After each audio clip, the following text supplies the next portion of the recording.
Hi, I'm Mary. And I'm Katie, and this is The Housewife Did It.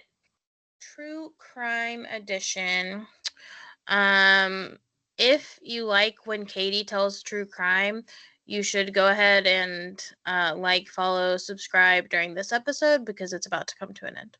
Mm-hmm. She's been fired. We're switching up some roles. I may do some from time to time here, but Mary is gonna become our resident true crime case teller. Woo! Yay, Mary! Mary's received a promotion. Of course. So we'll start with me taking over for real-time true crime. So, I'm sure this is not news to most of you, but it is news to Katie. Apparently. So we're going to talk about Kayla Malik, and I'm going to just kind of give rundown of what I know unscripted, so if I miss something, forgive. But feel free to comment it if there's something we should see. But basically, also, so if you don't know who Kayla Malik is, if you have TikTok, you've probably seen her before. She's got bleach blonde hair, a lot of freckles. She does a very specific type of cat eye liner or winged liner. And she most notably has 3 nose rings. She has a septum and 2 hoops on each nostril, or a hoop on each nostril. So you can picture that in your head. You've probably seen her. But anyway, so Kayla Malik is a TikToker. She also hosts a podcast with Jacob Sartorius. And she had been in a relationship with someone named Evan Johnston up until recently. And so recently, she and Evan Johnston broke up. And then in April, she started posting videos documenting different situations in which he had physically and verbally abused her throughout their relationship. So one of the videos is of her giving an Airbnb tour where they're staying, and you can see that the hallway runner carpet thing is all twisted up and kind of shoved to the side. She walks through the kitchen and she says oh, I accidentally broke this cabinet door. It's completely broken off the hinges. And then she walks into the bathroom and she has blood on her shirt. And in the caption, she explained that all of that was due to he had dragged her through the Airbnb. He dragged her over the carpet. That's what moved it. And then he broke the door or cabinet door. Another video is of her crying and she yells, "You broke my jaw." And he yells back, "Good." And then she goes into the bathroom and she's just taking videos of her face, her forehead, her cheekbones, and her lips are swollen and bruised. She's trying to move her jaw, and it's just clearly in a lot of pain. She's shaking. In that same video, she shows things that had been just thrown and broken all over the room. That one I believe is dated from November of 2024. And then in another video that I want to say is from January, I think she said this was right before, or this was she started taking videos of her injuries when she knew that she was going to break up with him. But there's another video where it's just him yelling at her, but he yells at her that she's a whore, that she has a high body count. He says that her pussy is stretched out and stinky, and then says it's all because of her TikTok fame, and all these things. And it's just a video of her just standing. It's just a video of her face, but you can hear him yelling all these things in the background. So that she just started posting those videos, I believe, in April is the first I saw them. So then his previous best friend went on a podcast and said that when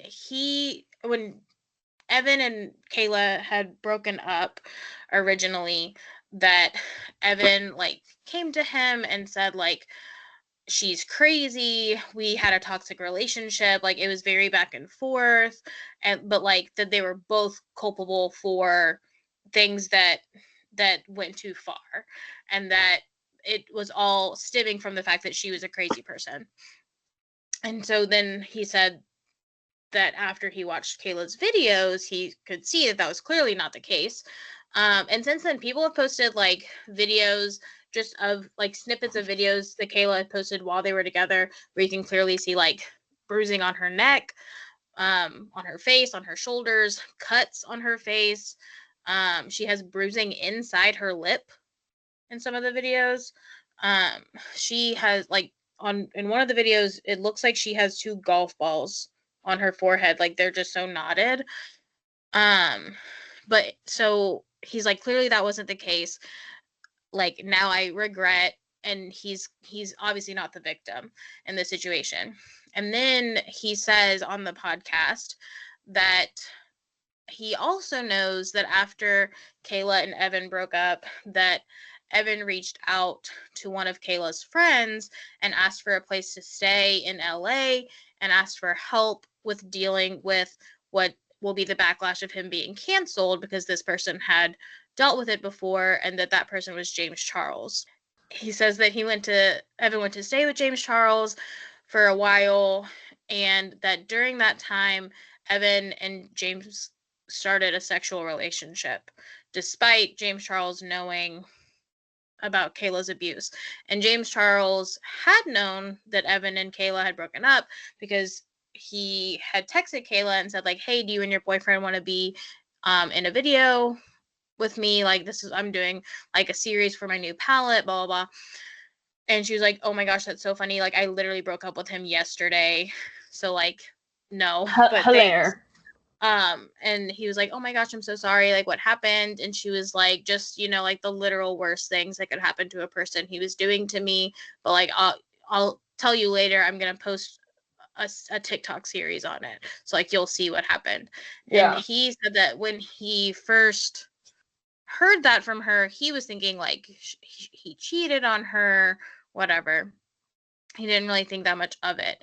But so then Evan reached out to him and was like, said the same thing he said to his other friend, that, like, she was crazy, she was trying to have him canceled, and, like, he was like, I resonated with that because I have been canceled, and, like, it's hard, and, like, I was alone, and so I did offer him a place to stay. But he said that when he got there, it was, like, very clear that something was off about this guy. And he also said, like, that he'd only hung out with Kayla twice or at that point, and, like, never alone, so he didn't know either of them very well.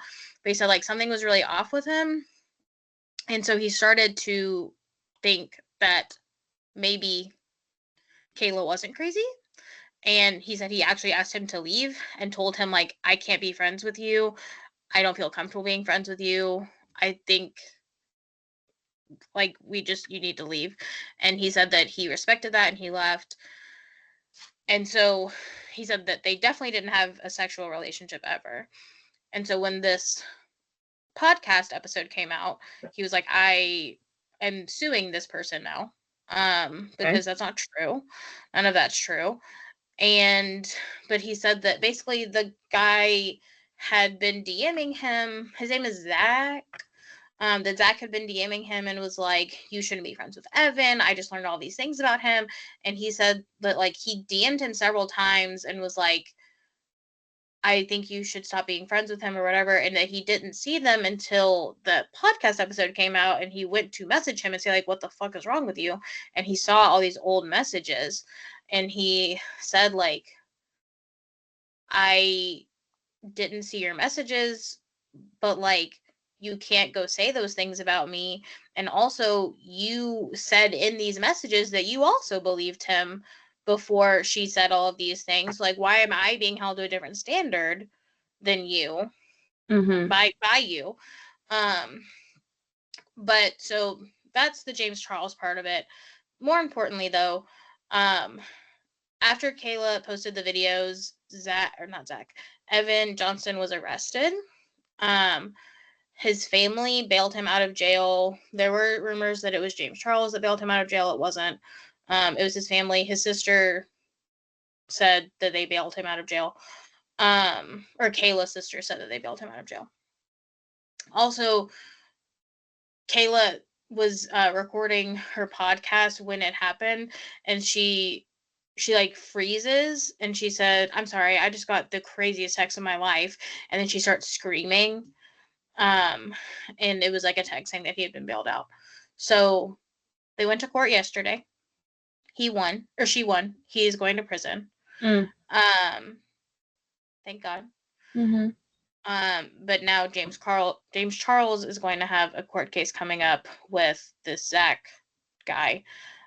Also, both of those dudes are from Nashville, so that's where she had the court case.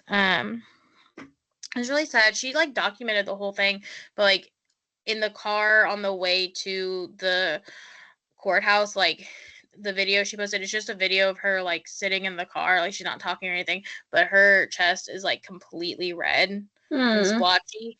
And like she could just tell like she had PTSD. It was like very traumatic. But he is going away. Yeah. Thank Crazy. God. Yeah, I literally just looked her up. I've never seen her in my life.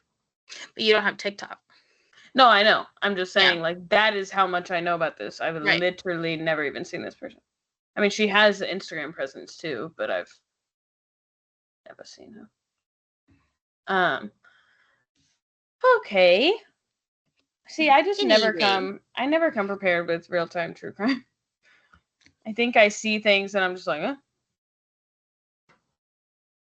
Okay, you ready for this one? Yes, I have no idea what you're doing. My parting case, I probably, if this was like my actual last ever, would have chosen something different. Not that this is not an interesting case, but like end on like Kaylee Anthony or something. But right. Anyway, your favorite. Yeah. So I think I've said this name to you before and you don't know who this person is. So this is where it gets interesting. All right. On May 4th, 2003, around 4 a.m., the fire alarms went off in the Poland Hall dorm building at Western Kentucky University in Bowling Green, Kentucky. The fire department arrived within 5 minutes, and the fire was very contained. The sprinklers had put most of it out. The fire department captain entered room 214, and he saw something that stood out amidst the dark and blackened room. It was the unburned section of the arm of 18-year-old Katie Autry. She was alive, but she was not doing well. Retired Police Sergeant Kevin Picket says that when he arrived, a firefighter said to him, "If you're a praying person, now's the time to pray." Once Katie arrived at the hospital, it became clear that she was a victim of a violent crime. This was not an accident. She had been beaten and stabbed 3 or 4 times in the left side of her neck and was found with a t-shirt and a curling iron wrapped around her neck. Katie was eventually airlifted to the Vanderbilt University Medical Center in Nashville, where her family waited and hoped for her to get better. Katie was described by her family as quirky, fun-loving, and the funniest in the room. She was a former cheerleader, in fact, had once been named Cheerleader of the Year, and wanted to be a model. Yeah, not just a cheerleader, just any old cheerleader. Katie's aunt, Virginia White, said that she was placed into foster care when she was 10 years old because her mother couldn't care for her, but Katie never lost contact with her mom, Donnie. Katie loved butterflies, even had one tattooed on her.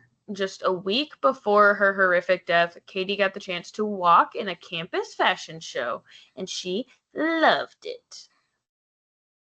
Katie was the first member of her family to attend college. She was only a freshman at the time of her death, but she was there figuring out who she was and experiencing lots of things for the first time. because that's what you do in college. Katie worked at a nearby strip club while she was in school. It was called Tattletales, and she was working to earn money to buy a car. The police quickly ruled out that her employment was in any way related to her death. For 3 days, Katie fought for her life in the hospital while her family members stayed by her side. On May 7th, doctors told the family that her lungs were not improving and that she was not getting enough oxygen. And Katie Autry died that day, turning this into a homicide investigation. The police had already begun the investigation into what happened, luckily, but now the stakes were higher. Police had connected with Katie's roommate, Danica Jackson. I am going to pronounce her name Danica, although every source on this case says her name differently. Some say Danica. This is the one I've heard the most, and I think is accurate, but don't come for me. She told police that she and Katie had gone to a party that night at the Pike fraternity house. Danica witnessed Katie getting into an art. What? No. It's so hard. It's spelled just like that. You just went on a little I rant. know. I think because I just said Danica out loud, now I'm like back in it. Okay. Danica witnessed Katie getting into an argument with her on-again, off-again boyfriend, Maurice Perkins, which ended in Katie slapping him. By all accounts, Katie was quite drunk that night.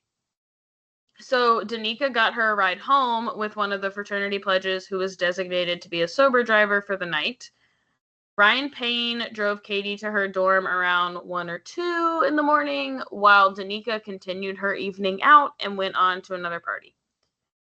Katie's RA at Poland Hall says that she returned alone between 1:30 and 2, and that she was in good spirits. No one reports seeing or hearing anything suspicious in or around Poland Hall around these times. Around 2:30 in the morning, Danica called Katie to make sure that she had made it back, and Katie said, "I'm back, but someone's here with me." Danica was obviously concerned, and she said, "Who is there with you?" And Katie said, "I do not know, but I really just want to go to sleep." And Danica told Katie, "Hand the phone to this person so that I may speak with them." Yeah, Danica's not playing with her friends. So she spoke to this man who claimed that he was the driver who had just driven Katie home. And I'm going to say this later, but essentially I think he's just like, she's so drunk, like I had to help her up here. And Danica thought that Danica heard what she believed to be another man in the background. She was unable to decipher anything that he said, but she gave the man on the phone instructions: just get Katie into bed. She just wants to go to sleep. Put her on her stomach so that she does not choke on her vomit, and leave and get out of there. This would be the last time that anyone spoke to Katie that night. I almost wrote this would be the last time anyone spoke to Katie, but people probably spoke to Katie while she was in the hospital. I assume that she did not have the capacity to speak back. I don't know. Police looked into Katie's sometimes boyfriend, Maurice, but his roommates and cell phone records were able to confirm that he was at home at the time of her assault. Then they reached out to Ryan Payne, the sober driver. To do his driving that night, he had to borrow another fraternity member's truck. And when he went to take Katie home, a friend of the truck's owner was laying down in the back seat trying to sober up. This guy was 20 years old. No, I said this last time when I read this to Billy. Let me try this again. This guy was 20-year-old Steven Souls. He was not a WKU student, but he obviously had friends who were, and so he was around sometimes. Ryan says that he drove Katie home to Poland Hall and dropped her off alone in the front of her building. Shortly after dropping Katie, Steven asked to be let out. And Ryan let him out and then saw him walking toward Poland Hall on foot. Police obviously had to look into Stephen, but his friend provided an alibi. His friend said that he went and picked Stephen up around that area and took him back to their friend's house. The friend, Stephen's friend, and possibly Stephen, I haven't heard Stephen claim this, but like I assume he probably did, but his friend claims that Stephen was blackout drunk. After Katie's death was made public, this friend of Stephen's went back to the police and he said, I lied to you. He said, I was at our friend's house and I was awake until 4:30 in the morning and I never saw Stephen. He did not come back. I don't know where he was. Cool. Yeah, I'm guessing that's what the police said. They said, cool, write that down. Thank you. The police had already interviewed Stephen where he denied having any involvement in the crime, but after his friend took back his only alibi, the police interviewed Stephen a second time. In that interview, Stephen said that he did meet up with Katie in the Poland Hall lobby, and he did go up to her room, and they did have consensual sex. That's never true, friends. Right. When you're saying it to a police, something's not right.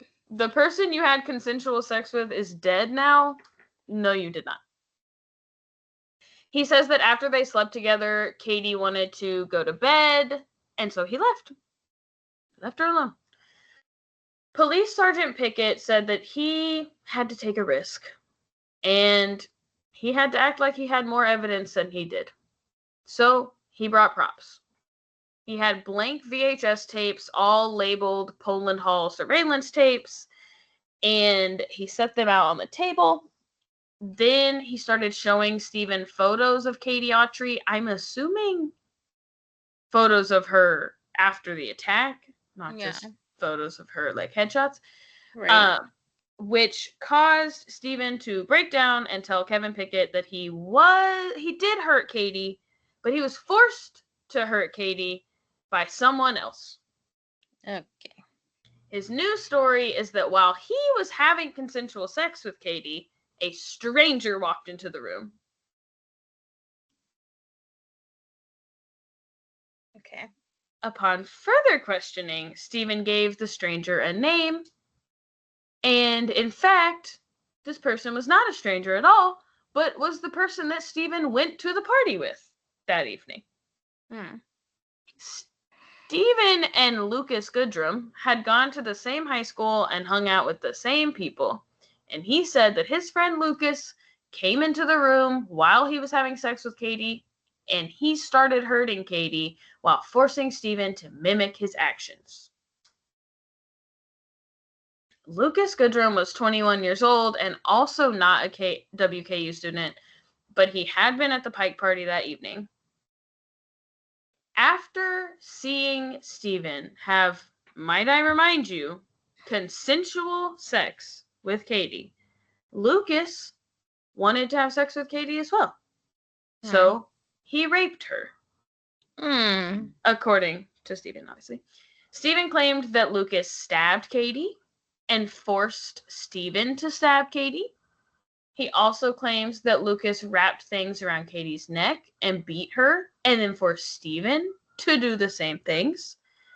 Stephen says that Lucas sprayed hairspray on Katie's chest and pubic areas and then covered the sprinkler head with a towel before setting her body on fire. This does track with the autopsy, which showed 3rd and 4th degree burns to her torso and pubic area. Doesn't mean that Lucas did it, but it means that it happened. Lucas was brought in for questioning, and he was adamant that he was not there. When they showed him that they had tapes from Poland Hall, he called their bluff, and he said, okay, show me what's on them, because I was not there. Picket said, oh, that won't be necessary, because you already know what's on here. And also, because I did not have anything. I'm so sorry. Lucas allowed them to collect fingerprints and DNA samples, and he said, my father can provide me an alibi. When they asked Stephen if he found it strange that Lucas Goodrum just showed up to this random room where he was having sex with a girl, he said, no. I figured that they knew each other, and that's just Luke. That's just Luke being clairvoyant. Just showing up wherever I am. That's just him. You'd have to know him. Not clairvoyant. I mean, how else? Even though most signs pointed to Stephen, the police were looking for a second person based on Danika's testimony that she had heard a second male voice on the phone. Additionally, they weren't convinced that someone's dad wouldn't lie for them, so they did not consider this to be a sound alibi. Which, you know what I think is funny? Sure. What? I think that our dad would lie for us, but we would not lie for him. I also wonder how true that is for most people, though. Yeah. Fair. Weigh in. Drop in the comments. Do you hate your dad? Would you? Whoa! What if he listens? I'm just kidding. Well, we don't hate him. Do you? Would you lie for your dad if he committed a crime? Would you give him an alibi? Yeah. First question. Second question. Do you think he would lie for you? Do you expect that he would lie for you? Yeah. Lucas Goodrum's attorney pointed out the fact that the investigators looked into every other alibi except for checking with Lucas's parents. Investigators did find a gas receipt from Lucas's credit card during a time in an area that would not be possible if he were committing this crime. But police said this isn't proof. Anyone, like a father trying to cover for his son, could have just bought gas with Lucas's credit card. Mm-hmm. Duh. Obviously. So, police arrested both Stephen Souls and Lucas Goodrum on May 11th. This is a quick turnaround. Souls originally pled guilty to charges of rape, sodomy, robbery, murder, and arson, but would later change to not guilty and file a motion to vacate his conviction. Goodrum pled not guilty to all charges. In court, another friend of Lucas Goodrum's, Brian Moon, testified that he was with Lucas Goodrum into the early morning hours. He said that at 2:18 a.m., Ryan Payne, the DD, came to pick up Lucas from Moon's dorm and take him back to his car at a bowling alley. Possibly, Lucas got his car and drove home, stopping to get gas. But I don't know. Not proof, but just a theory. Danica Jackson testified about the 2-minute phone call that she had with Katie that night. She said that she heard Katie say, "Danica, I'm scared." The guy she spoke to claimed that he drove Katie home, but that she had thrown up in his truck. So he brought her up to her room to make sure that she was okay. Danica heard a door close in the background and then the second male voice. She says that while she spoke to the one man, she heard Katie in the background asking someone to leave her alone and to let her sleep. This testimony was similar to what Stephen Souls had claimed, which is that, Katie would have been asking Lucas to leave her alone when he entered this room and started making advances on her. Danica says that before she could continue questioning the guy she was speaking to, he hung up the phone. That's a little different than her giving him instructions to put her to bed and then being done with the call. Mm-hmm. So I don't know if it's just he thought the call was over, so he hung up, or if she's saying he hung up on her. Danica seems like the type of girl that would have called back if it was an abrupt. I'm guessing he said okay, cool, I'll do that, bye. Because if he just was I feel like she'd be right, no. Yeah. Lucas Goodrum's roommate in Scottsville, Matt Heyer, testified that Lucas returned around 4 or 5 a.m. and began sleeping in his closet. He says that he says that Lucas told his roommates that he would be sleeping in the closet for a few days and that they could drive his Mustang around if they would just let him drive one of their cars. So that's weird. I don't really know that I have a theory about the closet thing. Mm-hmm. Like, the car is, like, obvious, right? Like, you did something bad while you were in this car. Or, like, maybe this car has some evidence or something. Like, that would be the theory. But, like, if you committed a murder or a crime, why would you sleep in your closet? Yeah. I don't understand. Unless he's like, people are going to come looking for me and they'll never find me here. They won't. They'll go in my room, they'll see nothing, and they'll just turn around. They'll never look in my closet. Never. I wish that was part of the story. It was like when police went to arrest him, they found him asleep in his closet. 3 different inmates, or like a group of inmates, I don't know. 3 inmates claimed that Lucas Goodrum did admit to involvement in the crime while he was incarcerated. One of the inmates said that they had this discussion the first day that Goodrum was incarcerated and that he did not feel bad about hurting Katie. This person says Lucas just thought she was a slut. Okay. The inmate who came forward with these details did get a reduced sentence, so I want everyone to keep that in mind. The Autry family filed a wrongful death suit against the university for not providing proper security. Her family said that she should have felt and been safe in her own dorm room. Right after the fire, the university ramped up security. They locked all outside doors to the dorm buildings. They increased staffing.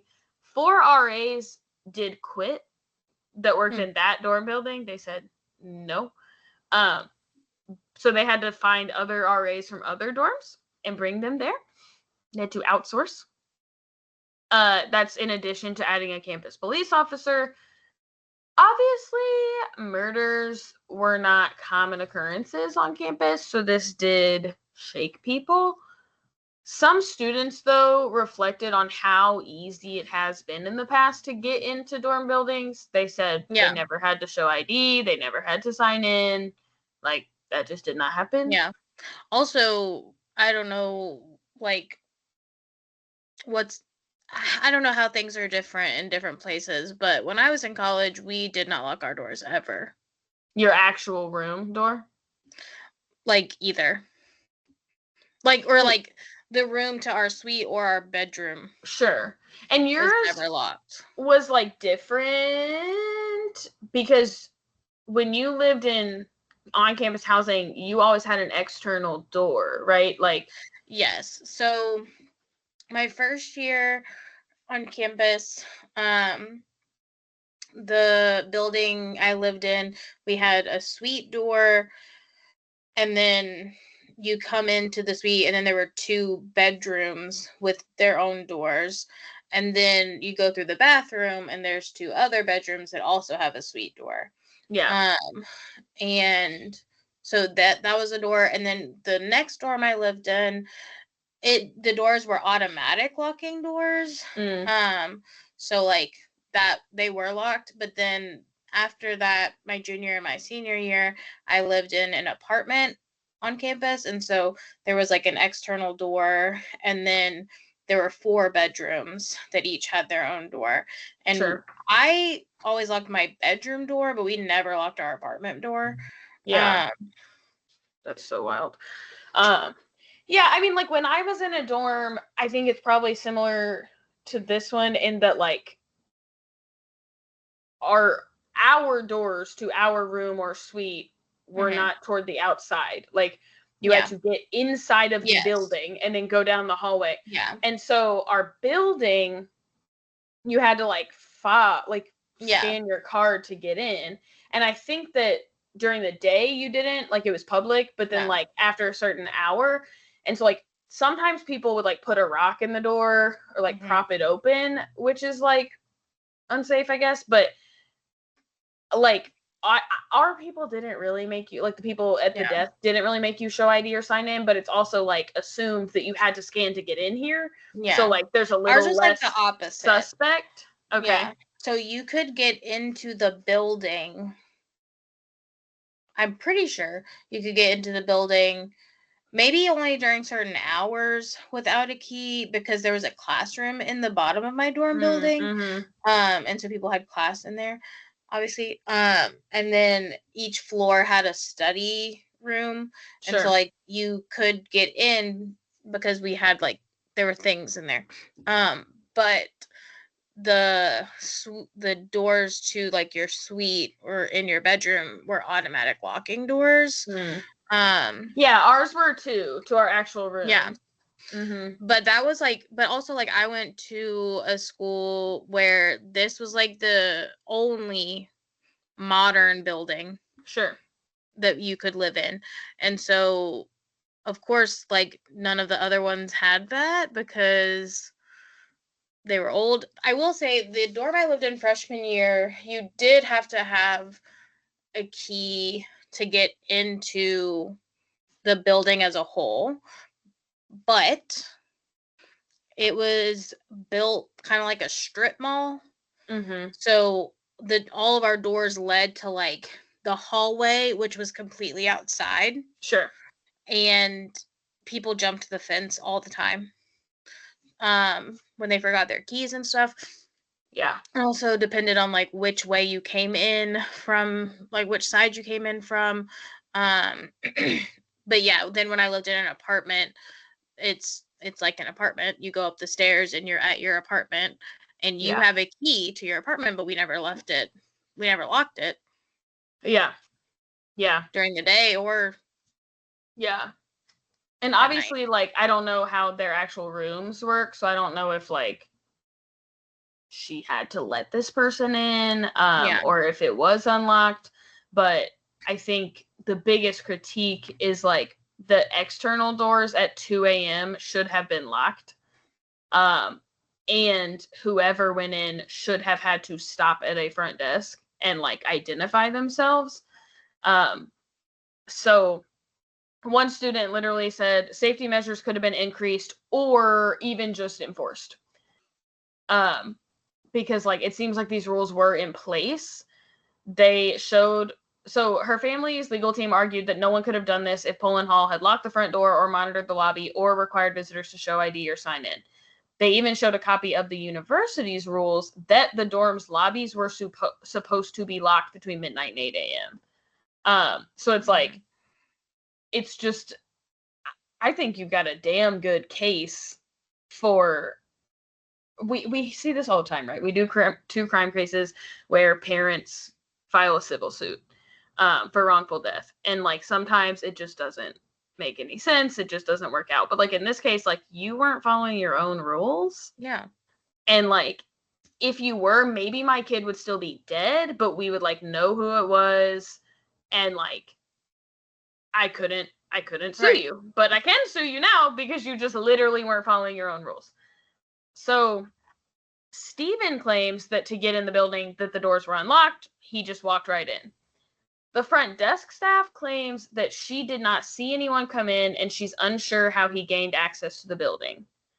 I saw like a thing, I don't know if it was from like someone on like the defense for Lucas Goodrum or if it was just whatever, but I saw someone say, I think it's crazy that everyone's believing Steven Souls about how he entered the building when he is likely a criminal, but they don't believe a straight A student who worked at the front desk saying, and I'm like, okay, but like one of those seems based on the results to be true, and one of them seems to not be true. Right.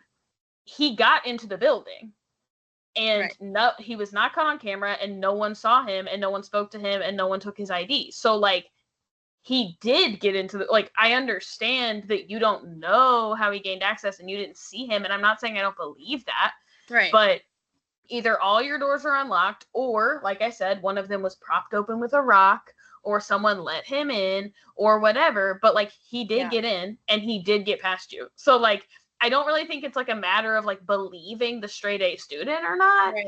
It's a matter of like it did happen. Yeah. Also, so this is gonna be very Santa didn't exist of me, but like, did they have the technology to like fob into a building in 2003? I don't. Because I feel like that's so commonplace now. Yeah, I don't think so. I mean, like, I assume that they would have had like cameras, maybe grainy or whatever, but like they would have had cameras. Cameras are broken. But yeah, my assumption would be that like you either had like a very cutting edge, brand new version of fobbing, or you used a key. Yeah. You either had to have a key or you had to like ring a doorbell, knock, be let in. Right. So like I kind of feel like the only answer is one door was unlocked, whether that's the building's fault or the university's fault or not. One door was unlocked, or all the doors were unlocked. Right. And he also, just got in. I have always been the most afraid person I know. Yeah. And so for me to say that I, every day in college, allowed my door to be unlocked to the public, like, shows you how little college students think of danger and like how untouchable they think they are. That like, especially if you have an internal building where you're thinking, well, at least no one from like the community, maybe other like, students would come in here. Yes. Right. Like, and like, I mean, when I was in college, there were like several times where drunk people came into my apartment and were like, oh, wrong place, because the door was unlocked, or like they came in and like made themselves at home, and we were like, who the fuck are you? Yeah. And like, that still wasn't Mary, that enough. Is so terrifying. I know. That still wasn't enough for us to be like, we should lock our front door. But like, so like, I feel I want to barf thinking about some of the shit I did in college. Jesus Christ. Yeah. I think that, and like, again, I always say like my college was different.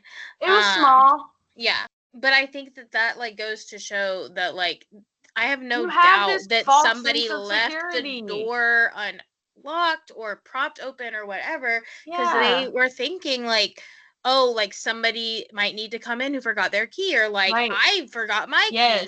Or like, the way that people used to do that to be nice, like they were like, I'm not gonna be a square and like shut the door when this rock was already here. I'm just gonna leave it, because you're like, it's not a murderer. It's gonna be some drunk kid who lost their keys. Right. Or you're thinking, Sarah, I was just at the bar with Sarah, and I already know she doesn't have her keys because I took her wallet with me or whatever. Right. And, or like, so-and-so left this propped open so that their boyfriend can sneak over. Right. And sleep in their bed without a key. And like, and not get caught. And so, yeah, I think that it is certainly within the realm of possibility that these kids just don't think. And like, also like, they're not afraid of the other kids they go to school with. Right. And so like, everything on a college campus feels, it should be so, let us tell you here, right. It should be. Everything on a college campus just feels so contained that like, you're like, the only people who are coming in here are people who live here. Right. And so like, you don't feel the need to worry. And so, yeah, I'm certain that that's probably what happened. And like, if the most afraid a person alive can leave her door unlocked for 4 years straight. Yeah. Yeah. I mean, or the university, RAs are also students.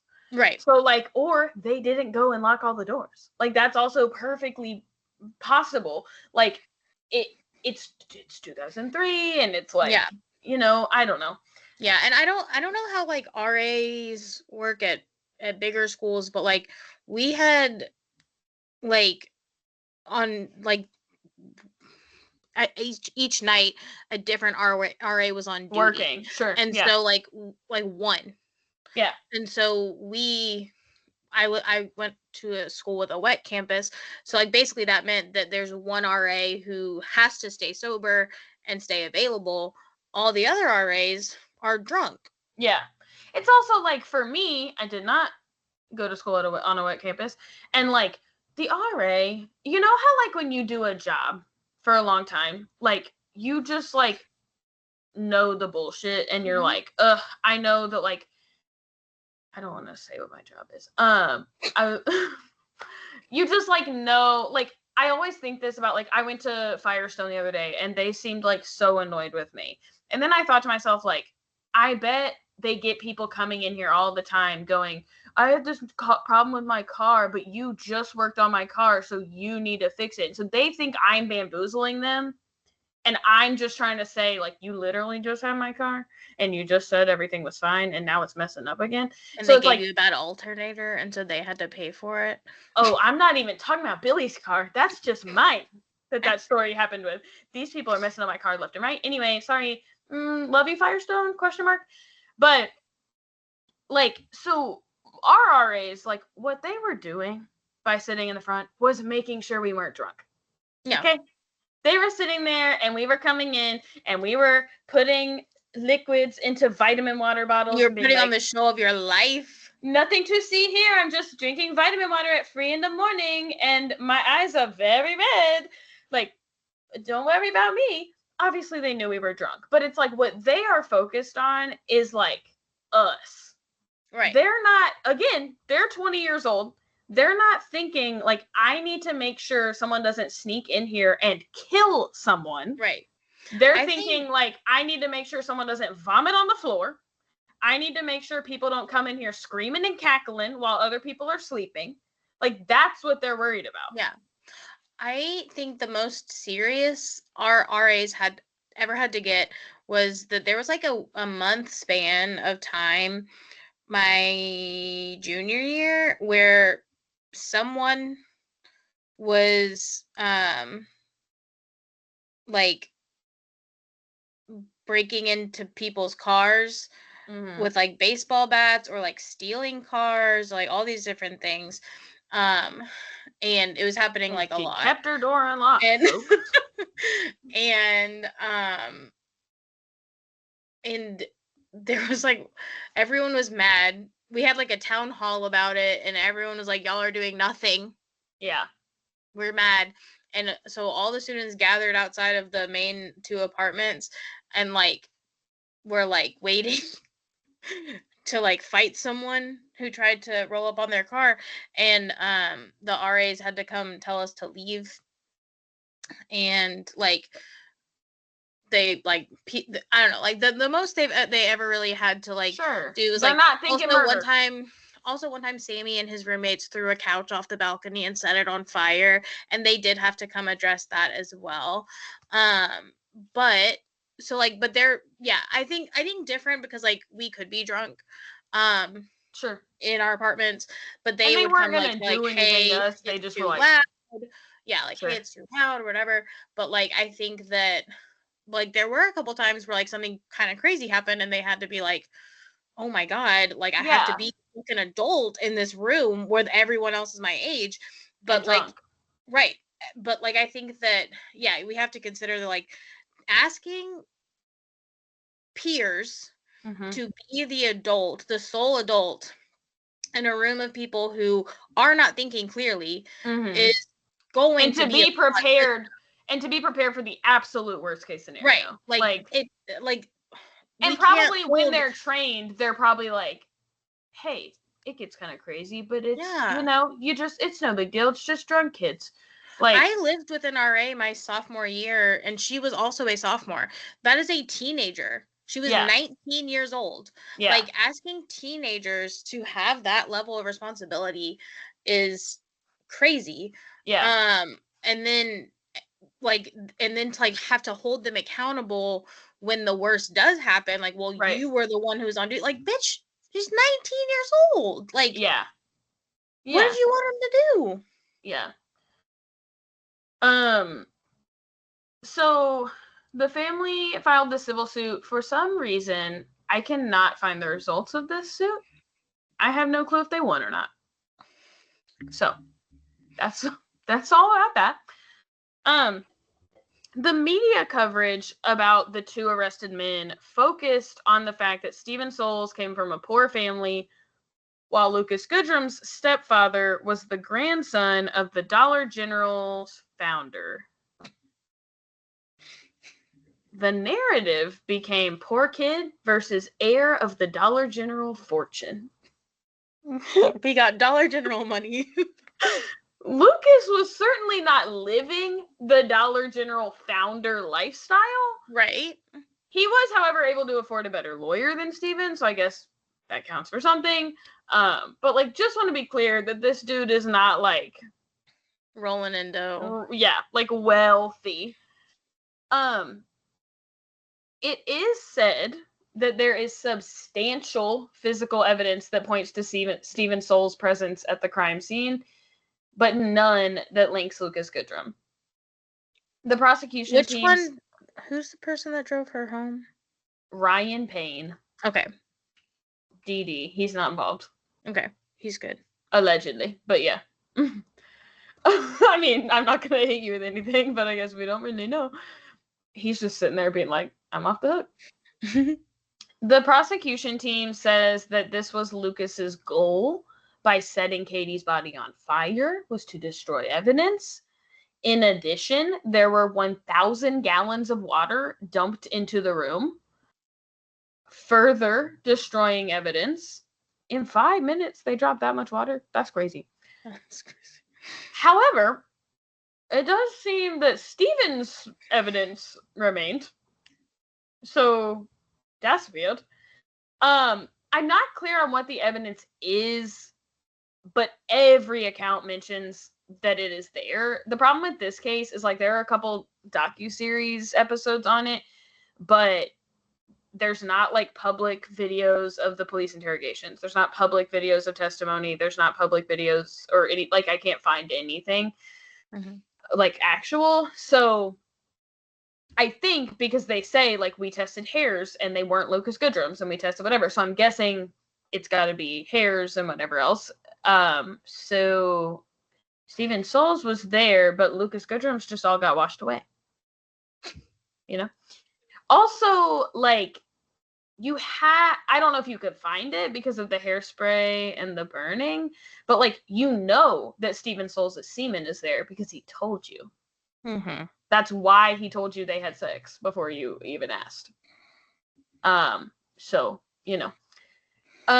Steven did end up taking a deal, pleading guilty to 7 out of 9 charges and avoiding the death penalty. In exchange, he would testify against Lucas Goodrum. Lucas's attorney focused on the ways that Steven Soule's benefited from this deal, like not dying, and how he benefited. That's crazy. And how he benefited from the only lying. benefit. Yeah, and how he benefited from lying about Lucas. Others argued that Steven Soule's actually benefited quite little. He would still serve life in prison without parole. So this isn't actually a good enough reason to lie about Lucas's involvement. So obviously he's telling the truth. I don't know. There's, like, no somewhere right in answer the middle, to this. Like, I'm like, no, this is not like, like, oh, he got benefits of life in prison, but also, yes, I would also lie, maybe.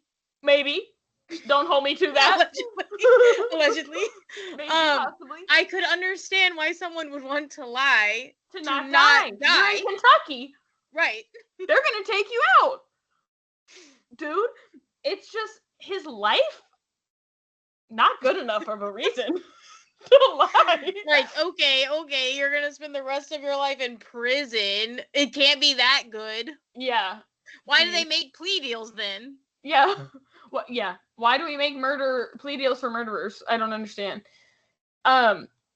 So the jury in Lucas's case deliberated for 2.5 hours before finding him not guilty of these crimes.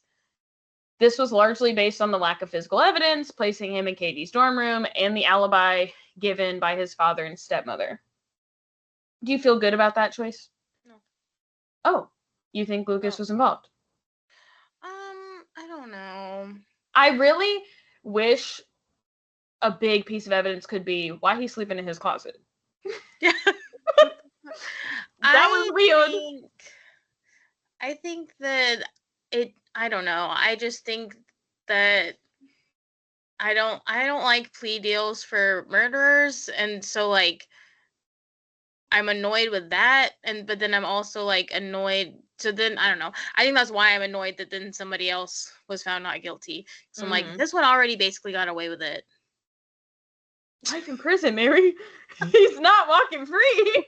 I know, but like, I don't know. You want someone to go through a grueling trial and for someone to I also don't believe in the death penalty, but I don't like the idea of like, well, offering we'll give you we'll give you something you want. Yeah, after you killed someone. Right. You didn't get anything you want ever again. Yeah. I don't know what I think about Lucas's involvement, but I don't think I could have convicted him. Yeah. Like, I don't think there was enough unless they brought that closet story in. Just kidding. Probably still not enough, but that is weird. Yeah, it is. So I'm going to take us backwards and then forwards, and we're just going to go for a little ride, okay? Right before Katie's murder, and I mean 11 o'clock that night, a 17-year-old girl in Scottsville went to the police claiming that Lucas Goodrum had assaulted her with a cell phone at his apartment. I don't know what that means. What does that mean? I don't know. Like hit her with it? I don't know. I don't know if let's consider what cell phones were like at the time. I know. I don't know if they mean sexually assaulted her with a cell phone. Like he had one of them brick phones and he like... I think it probably more of a flip phone by 2003. But like, what if like he was poor, right? No, he was not the poor one. He was Dollar General money. What the heck, Mary? He can get an iPhone in 2003.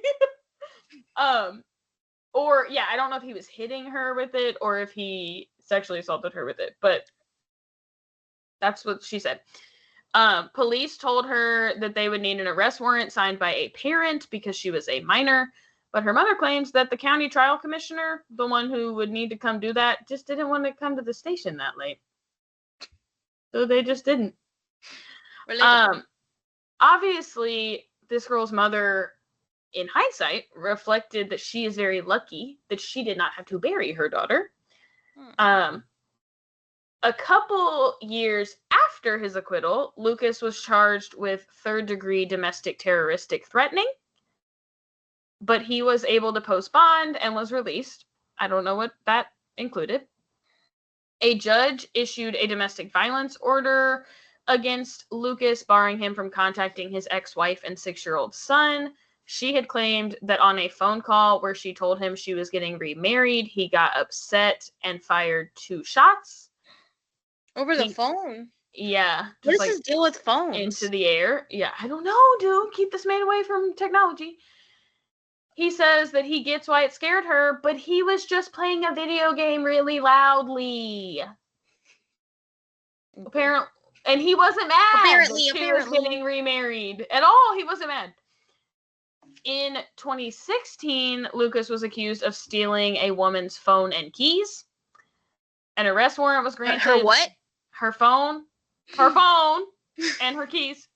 An arrest warrant was granted, but he failed to show up to his October 2016 hearing. The courts waited until 2020 before deciding it had been too long since the charge was made, and they dismissed all charges. Okay. They said, just keep not showing up, Lucas. That's that Dollar General money. Actually, we love Dollar General. So now, do you think Lucas did it? I just feel like for me, I don't want to give Steven Souls that. Like, I kind of want it to be that he just did it by himself. And he's so, like, how did you believe they were going to fall for this? That this dude just randomly walked in. Yeah.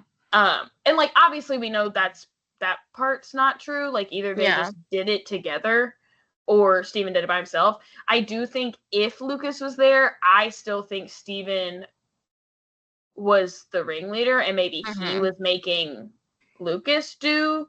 Maybe Lucas hid in his closet because he was traumatized. Sad. Yeah, I'm like picturing that, like,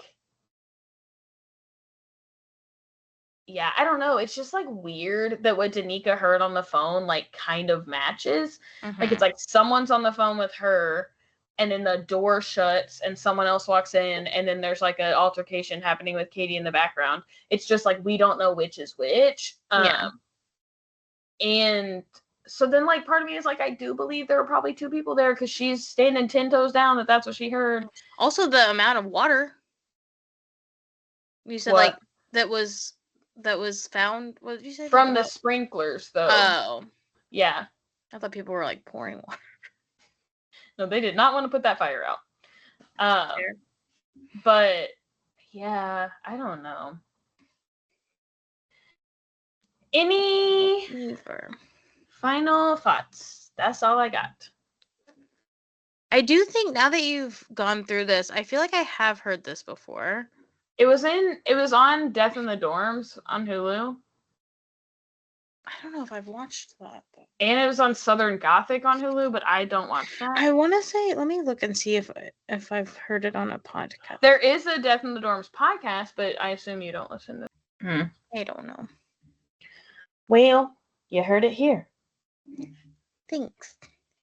Okay. I was about to say, love you. Me too. Me and Mary forgot we're not just on the phone. Yeah. Okay. Okay. Bye.